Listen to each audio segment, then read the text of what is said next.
नमस्कार। स्वर्णिम मध्य प्रदेश छत्तीसगढ़ में आप सभी का स्वागत है। मैं हूं आपके साथ प्रियंका तिवारी। खबरों को विस्तार से जानेंगे। छत्तीसगढ़ के सीएम भूपेश बघेल ने कहा कि भारतीय जनता पार्टी के नेतृत्व वाली केंद्र सरकार को राम सेतु पर अपने जवाब के बाद जनता को गुमराह करने के लिए देश से माफी मांगनी चाहिए। मुख्यमंत्री ने केंद्रीय मंत्री जितेंद्र सिंह के द्वारा संसद में राम सेतु पर दिए गए जवाब को लेकर कहा कि जब यही बात कांग्रेस सरकार ने कही थी तब हम लोगों को राम विरोधी कहा गया था। देखिए, जब यही बात कांग्रेस सरकार में जब बात कही गई थी तो हम लोगों को कहा गया था कि राम विरोधी। अब खुद के ये जो राम भक्त है तथाकथित, उनकी जो सरकार है और वो सदन में ये कहते हैं कि पुख्ता सबूत नहीं है, तो अब इसको किस श्रेणी में रखा जाएगा? भारतीय जनता पार्टी को माफी मांगना चाहिए, देश से माफी मांगना चाहिए। किस प्रकार से देशवासियों को गुमराह किया गया, और आज जब इस प्रकार से बयान दे रहे हैं तो अब वो खुद भी कटघरे में खड़े हो गए हैं। तो इससे तो भारतीय जनता पार्टी को।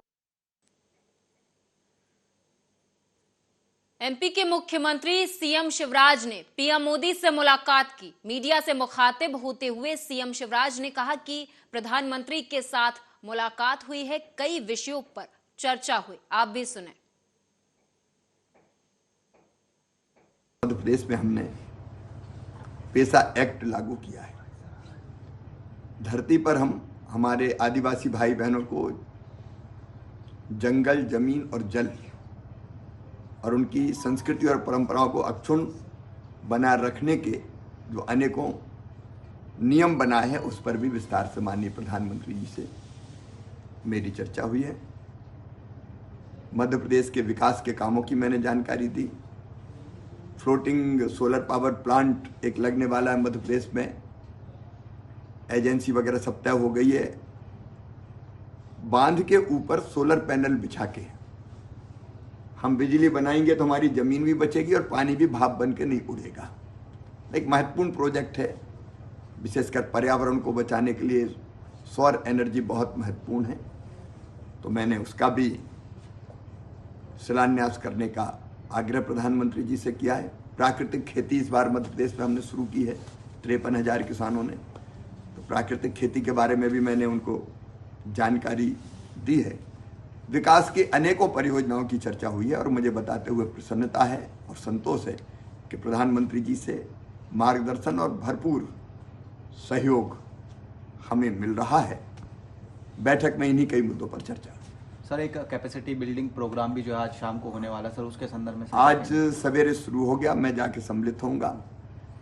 कैपेसिटी बिल्डिंग का देखिए, हमारे मंत्रियों में, हम में, हमारी टीम में अनेकों क्षमताएं होती है, लेकिन उन क्षमताओं का बेहतर उपयोग हम कैसे कर पाएं, एक एक क्षण का बेहतर उपयोग हो, काम को बेहतर ढंग से हम कैसे कर पाएं, चाहे वो डेवलपमेंट के काम हो, चाहे वो जन कल्याण के काम हो, उस काम में हम निरंतर लगे हुए हैं। कैपेसिटी बिल्डिंग उसी दिशा में एक महत्वपूर्ण कदम है।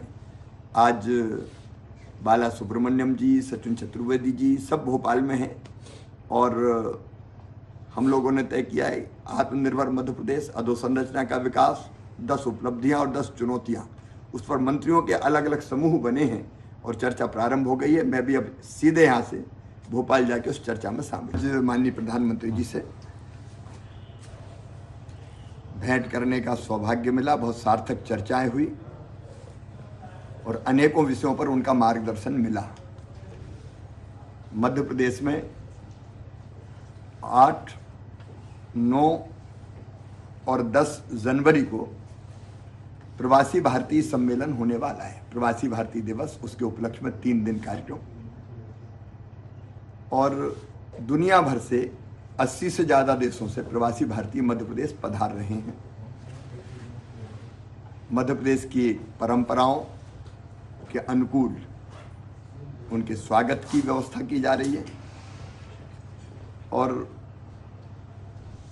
अनेकों प्रकार के कार्यक्रमों की रचना हमने की है। मुझे बताते हुए प्रसन्नता है कि माननीय प्रधानमंत्री जी प्रवासी भारतीय सम्मेलन का उद्घाटन करने इंदौर पधारेंगे। इसके अतिरिक्त मध्य प्रदेश में 11 और 12 जनवरी को ग्लोबल इन्वेस्टर समिट होने जा रहा है। प्रवासी भारतीय सम्मेलन में भी और ग्लोबल इन्वेस्टर समिट में भी गुयाना के और सूरीनाम के राष्ट्रपति जी भी पधार रहे हैं। अनेकों देशों के मंत्री आ रहे हैं अलग अलग अपने अपने डेलीगेशंस लेके, और इसलिए मैंने ग्लोबल इन्वेस्टर समिट का भी माननीय प्रधानमंत्री जी से आग्रह किया है कि वो उद्घाटन करें, क्योंकि इंदौर से वो आएंगे तो फिर वहीं दोबारा इतने जल्दी जाना संभव नहीं होता। तो मैंने आग्रह किया कि वर्चुअल उद्घाटन करने की कृपा करें। ग्लोबल इन्वेस्टर समिट की भी हमारी काफ़ी तैयारियां हैं। 68 से ज़्यादा देशों के बिजनेसमैन, इन्वेस्टर, डेलीगेशंस, 34 देशों के हमारे एम्बेसडर्स। कांग्रेस नेता सलमान खुर्शीद ने राहुल गांधी की तुलना राम से की थी और कांग्रेस पार्टी के कार्यकर्ताओं की तुलना भरत से कर दी। लेकिन सलमान खुर्शीद के इस बयान के बाद से कांग्रेस और बीजेपी के बीच जुबानी जंग छिड़ गई। सलमान खुर्शीद के इस बयान पर पलटवार करते हुए गृह मंत्री नरोत्तम मिश्रा ने कहा कि सलमान खुर्शीद ने जो राहुल गांधी के लिए शब्दों का प्रयोग किया है, यह आपकी परंपरागत कैम्ब्रिज की अंग्रेजी के शब्दों का उत्तर नहीं है, यह आपके मन के भाव है जो बाहर निकल रहे हैं। आप भी सुने। सीमित होती है। हमें तो ऐसा लगता है कि राहुल गांधी की क्षमता सीमित नहीं है, थका दिया है, लेकिन हम कह भी नहीं सकते कि हम थक गए हैं। वो जिस रफ्तार से चलते हैं, जितने दिन से वो चले हैं, जिस तरह से हमको उनके पीछे पीछे साथ साथ चलना पड़ रहा है, तो हम तो ये मानते हैं कि वो रियली ये मान के चलिए कि वो सुपर ह्यूमन है। हम इतने जैकेट कोट पहने हुए हैं, वो टी शर्ट में निकलते हैं। बताइए, हम ठुठुर रहे हैं ठंड में, वो टी शर्ट पहने निकल रहे हैं। एक योगी जैसी, जब उन्होंने कही दिया मैं तपस्या में हूँ, तो वो तपस्या कर रहे हैं। अब तपस्या के लिए एक योगी कहीं बैठ गया, किसी गुफा में बैठ गया, एक योगी की तपस्या के लिए, तो आप इस बात की बात कह रहे हैं कि वो दूसरी गुफा में तो गए नहीं, दूसरी गुफा में गई नहीं। तो जब ये कार्यक्रम बना था तो ये तय हुआ था कि एक भैया एक सीधा मार्ग बनाओ कन्याकुमारी से कश्मीर तक। उसमें उत्तर प्रदेश, अनफॉर्चुनेटली उत्तर प्रदेश उसमें बाएं दाएं रह गया। तब बहुत लोगों ने, हमने जब रोना धोना किया कि नहीं उत्तर प्रदेश में आना है, उत्तर प्रदेश में आना है, तो उन्होंने समय निकालकर ये कहा कि 3-4 दिन में उत्तर प्रदेश में दूंगा। मैं दिल्ली आता हूँ, दिल्ली से निकलकर उत्तर प्रदेश आ जाऊंगा, तब हरियाणा जाऊंगा। तो उत्तर प्रदेश की वजह से उन्होंने हरियाणा को 2 भाग में बांट दिया। हरियाणा जा चुके हैं, हरियाणा वो फिर जाएंगे, लेकिन सिर्फ उत्तर प्रदेश की वजह से उन्होंने इतना अपना कार्यक्रम बदला है, और इसलिए हमको आभार प्रकट करना है। लेकिन आगे भी बड़े कार्यक्रम हैं। हमारी जो यात्राएं हुई हैं, 6 यात्राएं हुई हैं, उसका लक्ष्य यही था, एक तो हम तैयारी करें इनकी यात्रा की, दूसरा अभी क्योंकि वो नहीं आ रहे हैं तो उनके नाम पर ऐसा है आप तो जानते हैं भगवान राम की खड़ाव बहुत दूर तक जाती है, तो कभी कभी खड़ाव लेकर भी चलना पड़ता है। हमेशा भगवान राम नहीं पहुंच पाते हैं तो खड़ाव लेकर चलना पड़ता है। तो भरत उनकी खड़ाव लेकर चलते हैं, तो खड़ाव लेकर हम उत्तर प्रदेश में चले हैं। उत्तर प्रदेश में खड़ाव पहुंच गई है तो राम जी भी पहुंचेंगे, ये हमारा विश्वास है।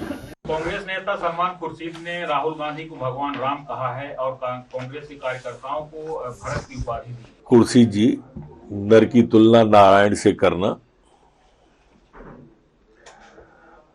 ये कोई भी अच्छा नहीं मानेगा, कोई भी उचित नहीं मानेगा। चाटुकारिता की पराकाष्ठा है, लेकिन इस चाटुकारिता से आप दूसरों को आहत कर रहे हैं। कहां 10 जनपद का रहने वाले राहुल जी, और कहां अपने पिता के आदेश पर 14 वर्ष तक वन वन घूमने वाले वनवासी राम, जो मर्यादा पुरुषोत्तम राम हो गए वन में जाने के बाद से। कहां उन्होंने भालुओं और बानरों की सेना को लेकर राष्ट्र का वंदन किया और लंका को नेस्त नाबूद किया।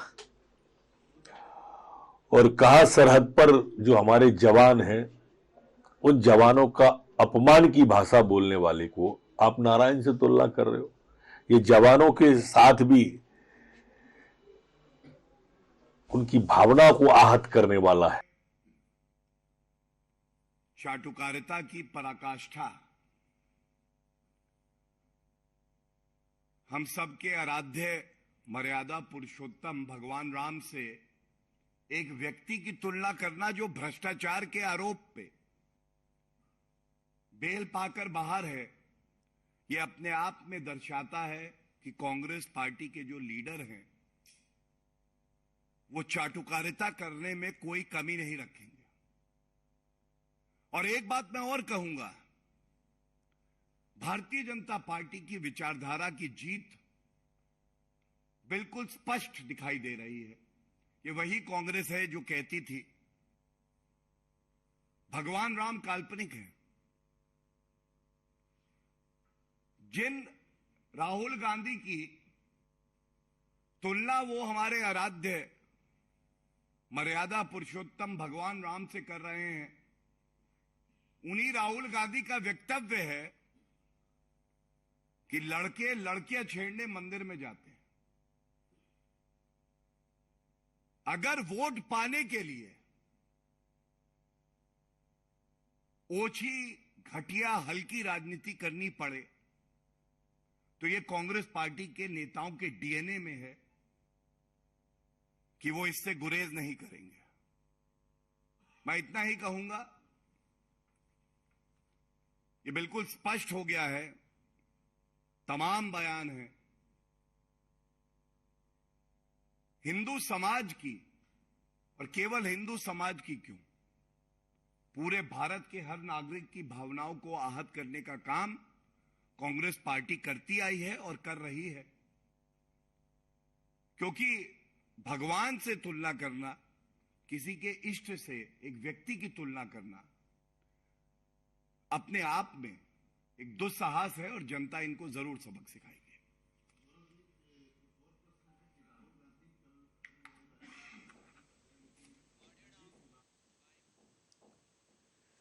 एमपी सरकार के मंत्री विश्वास कैलाश सारंग ने मीडिया से बात करते हुए कोरोना के मामलों पर जानकारी दी है। आप भी सुने। पूरे प्रदेश में आज हम हमारे सभी हेल्थ इंफ्रास्ट्रक्चर की मॉक ड्रिल कर रहे हैं, जिसमें हमारी सभी व्यवस्थाओं को हम चुस्त दुरुस्त रख रहे हैं। कहीं भी कोई कमी होगी तो उसको हम ठीक कर लेंगे, चाहे ऑक्सीजन जनरेशन हो, ऑक्सीजन स्टोरेज हो, दवाइयों का प्रोक्योरमेंट हो, नए स्टाफ के रिक्रूटमेंट की प्रक्रिया हो, आईसीयू बिस्तर, ऑक्सीजन सपोर्ट बिस्तर, पीकू, सभी व्यवस्थाएं चुस्त दुरुस्त रहे, इसकी मॉक ड्रिल हम कर रहे हैं। आपका जन्मदिन भी है तो क्या ऐसे में कोरोना? देखिए, मैंने ये निर्णय लिया है कि मैं इस बार 29 दिसंबर का जो मेरा जन्मदिन है वो मैं नहीं मनाऊंगा, और सभी लोगों से अपील करता हूं कि हम सब कोविड अप्रोप्रिएट बिहेवियर रखें। 29 दिसंबर को मैंने निवेदन किया है कि कोई मुझसे स्वयं मिलने ना आए, वर्चुअली मुझे बधाई दे, मैं उसको स्वीकार करूंगा, और हम सब अपनी सामाजिक जिम्मेदारी का निर्वहन करें। सर, सुरक्षा के पुख्ता इंतजाम कितने बिंदुओं पर मॉक ड्रिल की जा रही है, यहाँ पर क्या क्या? देखिए, हर तरह से, चाहे ऑक्सीजन जनरेशन हो, ऑक्सीजन स्टोरेज हो, बिस्तरों की एबिलिटी की बात हो, ऑक्सीजन सपोर्ट बिस्तर, आईसीयू बिस्तर, पीकू, दवाइयों का प्रोक्योरमेंट, नए यदि स्टाफ की जरूरत पड़ेगी तो उसके रिक्रूटमेंट की प्रक्रिया, सभी चीजें हमने व्यवस्थित की। दूसरी लहर में हमने देखा था जिस तरीके से काफी खामियाजा भुगतना पड़ा था, काफी कमियों की वजह से लापरवाही। देखिए, नहीं, मैं निवेदन करना चाहता हूँ, ये कहना उचित नहीं रहेगा कि लापरवाही रही। सेकेंड लेयर हो, फर्स्ट लहर हो, हमारे डॉक्टर्स ने बहुत ईमानदारी के साथ, हमारे नर्सिंग स्टाफ, पैरामेडिकल स्टाफ ने बहुत ईमानदारी के साथ काम किया, कहीं कोई ऐसी कमी की बात नहीं थी, परंतु और हम इसको और एनहेंस कर रहे हैं। एमपी में हिंदुवादी संगठन भी फिल्म पठान को लेकर अलग अलग तरह से विरोध दर्ज करवा रहे हैं। इसी कड़ी में इंदौर के बड़ा गणपति चौराहे पर हिंदू जागरण मंच के कार्यकर्ताओं ने फिल्म पठान अभिनेता शाहरुख खान और अभिनेत्री दीपिका पादुकोण का पोस्टर लगाकर अर्थी निकाली। बड़ा गणपति चौराहे से अर्थी की शुरुआत हुई और उसको अलग अलग जगहों से घुमाते हुए वापस से इंदौर के बड़े गणपति चौराहे पर लाया गया, जहां पर हिंदू जागरण मंच के कार्यकर्ताओं ने जमकर फिल्म पठान के विरोध में नारेबाजी की। फिल्म पठान के पुतले की चप्पल और जूतों से पिटाई की है। उसके बाद पुतले को आग लगा दी गई। हिंदू जागरण मंच के द्वारा जिला के संयोजक कन्नू मिश्रा ने इंदौर के सिनेमा मालिकों को ये चेतावनी भी दी है, जिस तरीके से फिल्म पठान में हिंदुओं की भावनाओं को आहत किया गया है, उसको देखते हुए फिल्म को इंदौर में प्रदर्शित ना किया जाए। यदि इस दौरान कोई भी सिनेमा मालिक इस फिल्म को प्रदर्शित करता है तो पहले आवेदन दिया जाएगा और फिर दे दनादन करने से भी नहीं चूका जाएगा।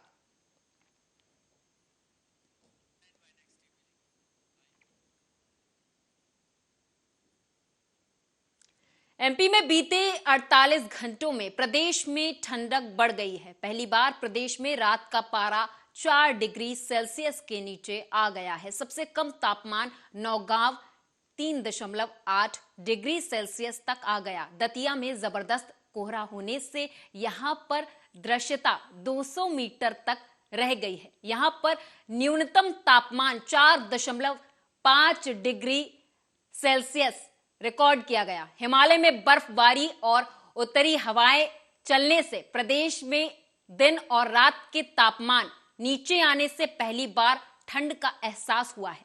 कल से 3 दिन बाद तापमान में कुछ बढ़ोतरी होगी। 30 दिसंबर के आसपास बादल छा सकते हैं। 31 दिसंबर पर इस बार मौसम सुहावना रहेगा। ऐसे में 31 दिसंबर को मौसम में ना बहुत ज्यादा ठंडक होगी और ना ही बारिश की संभावना है। जानकारी के मुताबिक इस बार नया साल के जो जश्न होने वाले हैं, नए साल के जो जश्न होंगे उसकी रात में सबसे अच्छा मौसम रहने की संभावना है।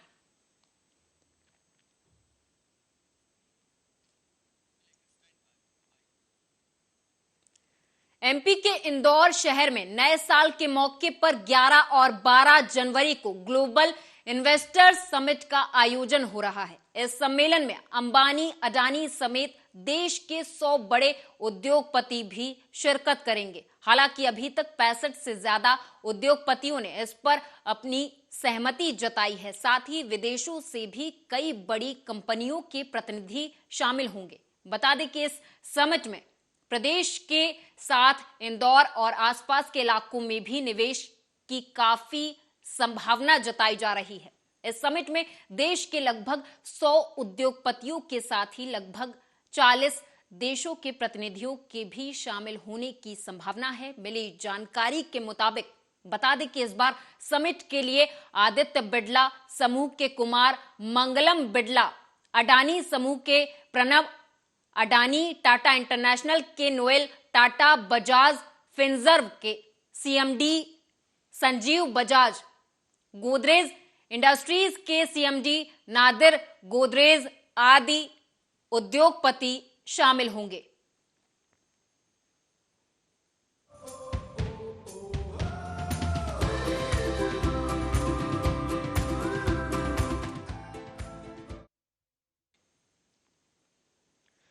मध्य प्रदेश की शिवराज सरकार में मंत्री और बीजेपी नेता उषा ठाकुर अपने बयानों के लिए हमेशा सुर्खियों में बनी रहती हैं। हाल ही में उषा ठाकुर का एक बयान सोशल मीडिया पर जमकर वायरल हो रहा है। मंत्री ने कहा कि लोग कुर्सी टेबल तो खरीद लेते हैं लेकिन शस्त्र का लाइसेंस नहीं लेते। संघ ने लाठी रखना तो सिखा दिया। मेरी प्रार्थना है कि जो शस्त्र का लाइसेंस ले सकते हैं वो अवश्य लें। ये बातें मंत्री ने भोपाल में एक संगोष्ठी में कही हैं। धार्मिक संस्कार दृढ़ता से, कट्टरता से देना ये माता बहनों की और परिवारजनों की जिम्मेदारी। और संस्कारों की कट्टरता सीखना हो तो मुसलमानों को अपना आदर्श बनाओ। 5 बार नमाज पढ़ने कोई बुलाता है उनको? बार बार निमंत्रण जाता है रोज कि आओ भैया? नहीं, तय हो गया। जो समय तय है उस पर टोपी धरेंगे। उनका छोटा बच्चा हो, बड़ा बच्चा हो, व्यापारी हो, अधिकारी हो, दुनिया के सब काम छोड़ेंगे और जाके नमाज पढ़ेंगे। और आप और हम गांव में मंदिर बनाने का तो हमको शौक है, पर आरती में जाने का कोई शौक नहीं। हाँ, होटलों पे बैठकर गप्पे मारेंगे, पर हम आरती करने नहीं जाएंगे। तो भैया जी, मेरा प्रश्न है कि फिर मंदिर बनाया क्यों था? यदि मंदिर बनाया है साथियों, तो आपसे प्रार्थना करती हूँ, मैंने तो मेरे इंदौर में शुरू किया, एक मंदिर के आसपास हम 62 घरों की सूची बनाते हैं। मेरी माता बहनों में भी इतना सत है कि यदि वो प्रतिज्ञा कर लेती है तो उस काम को करती है। महीने में एक घर की एक बार बारी आती है। आपके घर जो रोटी चटनी बनी है, जाइए प्रभु के मंदिर में भोग लगा कर आए। यदि अपने घर के पास मंदिर है और दोनों समय भोग ना पहुंचे तो फिर वो मंदिर भूतहा मंदिर हो जाता है। और संस्कारों की कट्टरता सीखना हो तो मुसलमानों को अपना आदर्श बनाओ। 5 बार नमाज पढ़ने कोई बुलाता है उनको बार बार? छत्तीसगढ़ में कोरोना से निपटने को लेकर मंगलवार को रायपुर के अंबेडकर अस्पताल, जिला अस्पताल, माना के सिविल अस्पताल में मॉक ड्रिल की गई। इन सभी अस्पतालों में तेजी से एम्बुलेंस पहुंची। डॉक्टर पीपीई किट पहने हुए थे। मरीजों को अस्पताल में ले जाया गया। सभी को ऑक्सीजन ड्रिप वेंटिलेटर पर ले जाकर उनकी जांच करने का काम किया गया। इन अस्पतालों में कोविड संक्रमण का वैसा ही माहौल दिखा जैसा बीते 2 सालों में देखा गया, मगर ये सब कुछ सिर्फ तैयारी के लिए था। मॉक ड्रिल में कुछ जगहों पर कई तरह की अलग अलग कमियां देखी गई, जिस पर तत्काल सुधार करने के निर्देश दिए गए हैं। नकली मरीज लाकर असल तैयारी का जायजा लिया गया। दरअसल केंद्र और राज्य सरकार के निर्देश की वजह से ये मॉक ड्रिल की गई। अस्पतालों में ये देखा गया कि ऑक्सीजन प्लांट जरूरत के मुताबिक काम कर रहे हैं या नहीं। इस मॉक ड्रिल को प्रदेश के स्वास्थ्य मंत्री टीएस सिंहदेव ने वीडियो कॉल से देखा। इसके बाद मॉक ड्रिल से समझ आया कि हम पूरी तरह से तैयार हैं किसी भी आपात स्थिति से निपटने के लिए।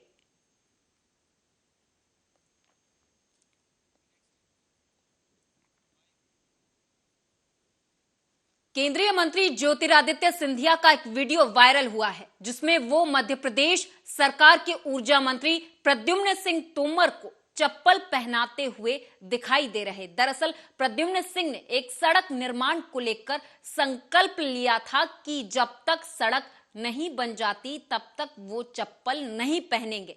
अब जब सड़क बन गई है तो केंद्रीय मंत्री सिंधिया ने अपने हाथों से उन्हें चप्पल पहनने के लिए दी। अब ये वीडियो वायरल हो रहा है। जो हमारे प्रद्युम्न सिंह जी की जो सोच और विचारधारा थी कि सड़कें हमारी अच्छी बननी चाहिए ग्वालियर में, जो सड़कों की उन्होंने कावियात की, मुख्यमंत्री जी ने पूर्ण आशीर्वाद देकर जल्द से जल्द वो सड़कें बन पाएं, इसकी स्वीकृति दे दी। काम भी शुरू हो चुका है और जल्द से जल्द उन सड़कों का उद्घाटन भी हम लोग करने जाएंगे और ऐसे सड़कें बनेंगी जो ग्वालियर के लिए एक नया उदाहरण बनेंगी विकास और प्रगति के लिए। जिलाध्यक्ष जी ने चप्पलें पहनाई, बड़ी खुशी की बात है कि आज लक्ष्मण तलैया का रोड देखो बनकर तैयार हो गया है। गेड़े वाली सड़क का काम 80% पूरा हो गया है और जीएच अस्पताल का काम भी पूर्णता की ओर है और जिसका हम जल्दी लोकार्पण करेंगे। और ये संकल्प शक्ति के कारण हमारे श्रीमंत ज्योतिरादित्य सिंधिया का आशीर्वाद और हमारे प्रदेश के यशस्वी मुख्यमंत्री माननीय शिवराज सिंह जी, माननीय नरेंद्र सिंह तोमर साहब, बीडी।